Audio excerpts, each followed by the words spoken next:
एकीकडे मनसेच्या सोबत महायुतीच्या चर्चांचं पेव फुटलेलं असताना दुसरीकडे मनसेचे नेते संदीप देशपांडे, अमेय खोपकर यांनी मंत्री उदय सामंत यांची एका कॅफेमध्ये भेट घेतली। तर ही भेट राजकीय नसल्याचं त्यांनी सांगितलं। याशिवाय महायुतीत जायचं की नाही, निवडणूक लढवायची की नाही, या सगळ्या गोष्टी राज ठाकरेच सांगू शकतील अशी प्रतिक्रिया संदीप देशपांडे यांनी दिली। याशिवाय मध्यंतरी मुख्यमंत्री आणि उपमुख्यमंत्र्यांसोबत सदिच्छा भेट घेतल्याचा पुनरुच्चारही त्यांनी केला। सामंतांच्या या भेटीसोबत संदर्भात संदीप देशपांडेंशी संवाद साधलाय गणेश ठाकूर यांनी। माझ्यासोबत मनसेचे नेते प्रवक्ते संदीप देशपांडे आहेत। संदीप, चर्चा खूप दिवसांपासून आहे, आपणही त्या शिष्टमंडळामध्ये होतात जी भेट मुख्यमंत्र्यांशी झाली आणि त्यानंतरही चर्चा झाली की आता काहीतरी पुढे होईल। आता अशी चर्चा आहे की तुम्हाला एक जागा कमीत कमी सोडण्याच्या तयारीमध्ये महायुती आहे, मात्र त्या चिन्हावर म्हणजे महायुतीच्या चिन्हावर तुम्हाला लढावं लागेल आणि यासाठीच सगळं काही थांबलेलं आहे, पण चर्चा पुढे जाते। काय म्हणाल? तर लोकसभा लढवायची नाही लढवायची किंवा कुठली जागा लढवायची ह्याचा निर्णय राजसाहेब घेतील आणि तो जो आदेश देतील त्याप्रमाणे आम्ही काम करू। पण महायुतीमध्येच सामील होऊन जागा तुम्हाला मिळेल आणि त्या महायुतीचा एक घटक पक्ष म्हणून आपण समोर याल अशी चर्चा आहे, त्याबद्दल काय म्हणाल? बघा, विषय असा आहे याच्यामध्ये की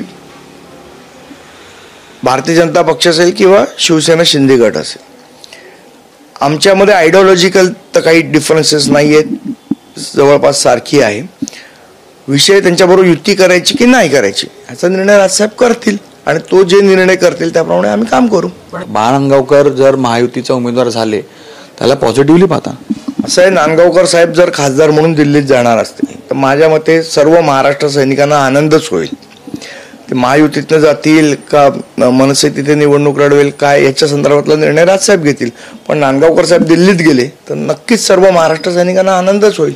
चिन्हावर अडलेले असं म्हणतात की महायुती भाजप म्हणते की त्यांच्या चिन्हावर लढा, म्हणून राज ठाकरे या प्रस्तावाला स्वीकार करत नाहीत, हे बरोबर आहे का? बघा, बोलणी काय चालू आहेत का, पहिली गोष्ट चालू आहेत का क्वेश्चन मार्क असतील तर ती काय चालू आहेत, नसतील तर ती काय नाहीत याच्या संदर्भात मला कल्पना नाही।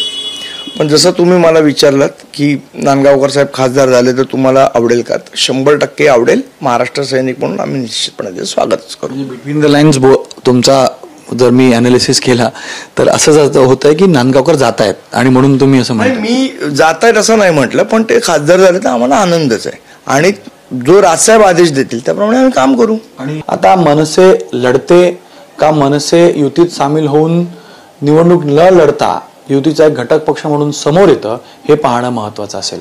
कॅमेरामॅन अनिल संगरेसह गणेश ठाकूर, एबीपी माझा, मुंबई। एबीपी माझा, उघडा डोळे बघा नीट।